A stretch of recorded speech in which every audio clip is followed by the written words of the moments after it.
Magandang araw! Ako si Teacher Mel, ang magiging guro at gabay ninyo sa pag-aaral sa Filipino.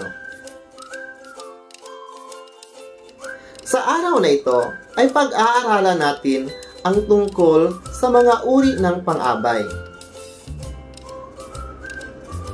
Pagkatapos ninyong mapanood ang video na ito, inaasahang natutukoy ninyo ang mga uri ng pang-abay at paano ito nagagamit sa pangungusap o di kaya'y sa pang-araw-araw na pakikipag-usap.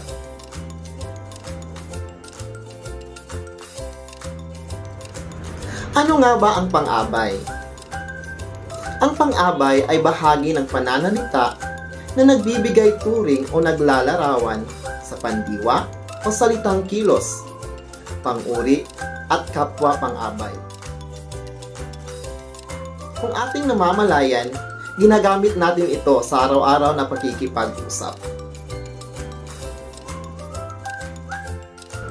Una, pang-abay na panlunan. Ang pang-abay na panlunan ay uri ng pang-abay na nagsasaad ng lugar na pinangyarihan ng kilos. Maari itong magsasabi kung saan ginawa, ginagawa, at gagawin ang kilos. Tandaan, ang pang-abay na panlunan ay sumasagot sa tanong na, saan?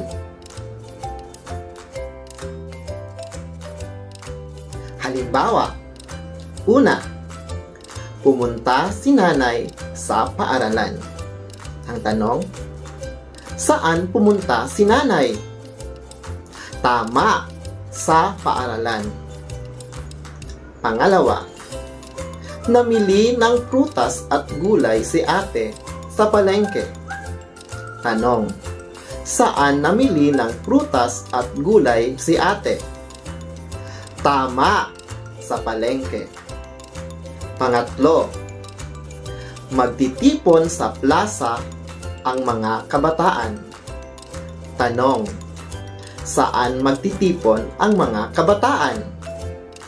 Tama, sa plaza. O diba? Ang dali-dali lang. Tama? Pangalawang uri ng pang-abay, pang-abay na pamanahon. Ang pang-abay na pamanahon ay uri ng pang-abay na nagsasaad kung kailan nangyayari o mangyayari ang kilos. Tandaan, ang pang-abay na pamanahon ay sumasagot sa tanong na kailan. Halimbawa, una, araw-araw akong naliligo. Tanong, kailan ako naliligo? Tama, araw-araw. Pangalawa, dumalaw kahapon ang aking kaibigan. Tanong, kailan dumalaw ang aking kaibigan? Tama, kahapon. Pangatlo, magbabakasyon kami sa susunod na linggo. Tanong, kailan kami magbabakasyon? Tama, sa susunod na linggo. Pangatlong uri ng pang-abay na ating pag-uusapan, pang-abay na pamaraan. Ang pang-abay na pamaraan ay uri ng pang-abay na naglalarawan kung paano ginawa, ginagawa, o gagawin ang kilos. Gumagamit din ito ng panandang nang, na, at nang. Tandaan, ang pang-abay na pamaraan ay sumasagot sa tanong na paano.